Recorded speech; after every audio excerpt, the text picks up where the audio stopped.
Hey guys, welcome back to my channel. প্রতিদিনের মতো আজকেও চলে এসেছি নতুন একটা রেসিপি নিয়ে। এই রেসিপিটা হলো আমাদের সকলেরই কম বেশি একটা পছন্দের রেসিপি। বাইরে বেরিয়ে থাকলে আমরা কিন্তু মেলায় কিংবা রাস্তাঘাটে এই ঘুগনি খেয়ে থাকি।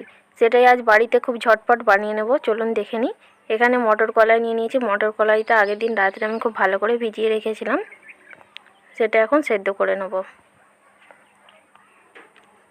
এই দেখুন, রাতের বেলা ভিজিয়ে রাখার জন্য মটর কলাইগুলো এখানে খুব সুন্দরভাবে ফুলে গেছে। কিন্তু এখানে একটা প্রেসার কুকার নিয়ে নিয়েছি। কুকারের মধ্যে কলাইগুলো সেদ্ধ করে নিতে হবে। কলাইগুলো দিয়ে নিয়েছি। তারপরে দিয়ে নিলাম এক স্বাদ মতো লবণ, দিয়ে নিচ্ছি সামান্য হলুদ গুঁড়ো।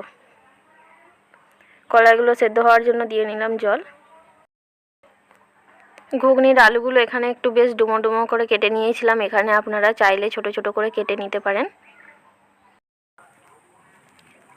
কলাইগুলো সেদ্ধ হওয়ার জন্য এখানে ঢাকা লাগিয়ে গ্যাসের ওভেনটা অন করে নিয়েছি।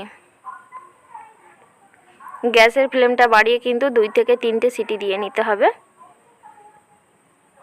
কিছুক্ষণ পর এখানে ঢাকা খুলে দেখে নিচ্ছি। কলাইগুলো এখানে 90% সেদ্ধ করে নিতে হবে। এই যে দেখুন, কলাইগুলো কিন্তু সেদ্ধ হয়ে গেছে। কুকার থেকে কলাইগুলো ঢেলে নিয়ে এই কুকারের মধ্যেই দিয়ে নিচ্ছি সরষের তেল। ঘুগনিটা অবশ্যই সরষের তেলে করার চেষ্টা করবেন, সেটার স্বাদটা কিন্তু দ্বিগুণ হয়, খেতে বেশ ভালো লাগে।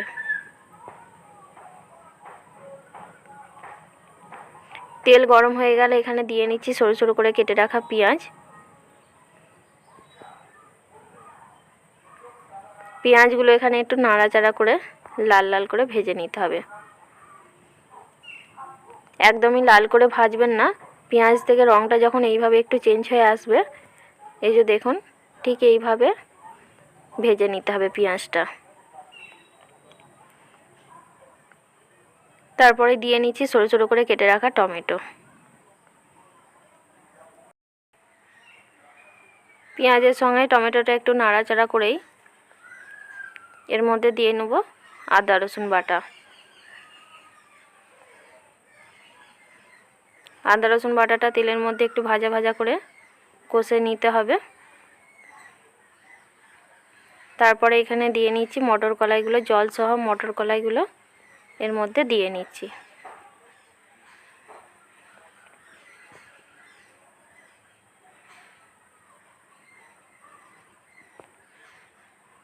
মটর কলাইগুলো কিন্তু বেশি সেদ্ধ করবেন না। বেশি সেদ্ধ হয়ে গেলে কিন্তু কষার সময় মটর কলাইগুলো গলে যেতে পারে, সেটা কিন্তু খেতে একদমই ভালো লাগবে না।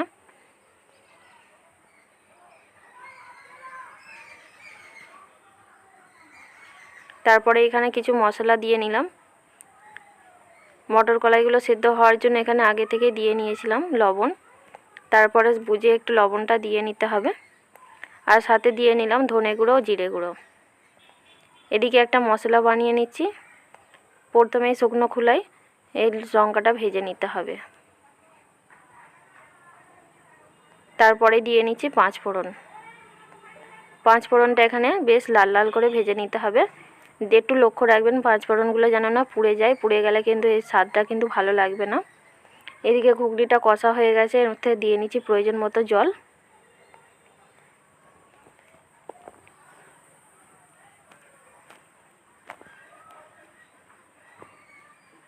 ঘুগনিটা বেশ ভালো করে কষানোর পর জলটা দিয়ে নিয়েছি। আর আলুগুলো এখানে একটু ছোট ছোট করে ভেঙে নিয়েছিলাম। আর এদিকে শুকনো লঙ্কা ও 5 ফোড়নটা যেটা ভেজেছিলাম সেটা এখন এই হামানদিস্তার মধ্যে গুঁড়ো করে নিয়েছি। সেই মশলাটাই এখন এর মধ্যে দিয়ে নিলাম। আর স্বাদ মতো দিয়ে নিচ্ছি চিনি। 5 ফোড়নটা এইভাবে গুঁড়িয়ে নিলে কিন্তু এর স্বাদটা বেশ ভালো হয়। ঝাল খেতে পছন্দ করলে এখানে আরও একটা শুকনো লঙ্কা দিয়ে নিতে পারেন। আমাদের বাড়িতে যেহেতু ছোট বাচ্চা আছে সেই জন্য ঝালটা দিলাম না, একটা শুকনো লঙ্কা দিয়ে নিয়েছিলাম। তারপরে একটু ফুটে যাওয়ার পর একটা প্লেটের মধ্যে ঢেলে নিয়েছি। দেখেই বুঝতে পারছেন ঘুগনির কালারটা দেখে খুব সুন্দর হয়েছিল কিন্তু খেতে। আর এখানে পরিবেশনের জন্য একটা ছোট বাটির মধ্যে ঘুগনিটা তুলে নিয়েছিলাম। তারপরে দিয়ে নিচ্ছি শসা কুচি। আর উপর থেকে একটু দিয়ে নিলাম পেঁয়াজ। ছোট ছোট করে পেঁয়াজ কুচি করেছিলাম সেগুলো দিয়ে নিলাম, আর উপরে একটু দিয়ে নিচ্ছি লেবুর রস। দেখেই বন্ধুরা এখনই জিভে জল চলে আসছে। সত্যি দারুণ হয়েছিল ঘুগনিটা খেতে। বাড়িতে অবশ্যই এইভাবে একবার ট্রাই করে দেখবেন। আর উপর থেকে একটু দিয়ে নিলাম ভুজিয়া বা ঝুরি ভাজা।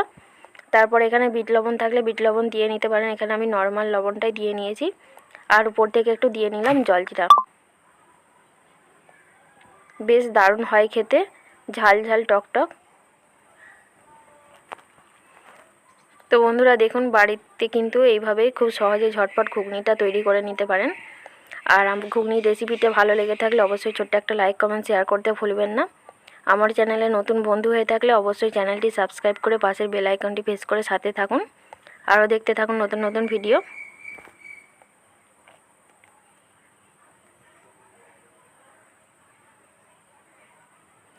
আজকের মতো আমার ভিডিওটা এখানেই শেষ করছি। দেখা হচ্ছে পরের কোনো ভিডিওয়। সবাই সুস্থ থাকুন, ভালো থাকুন।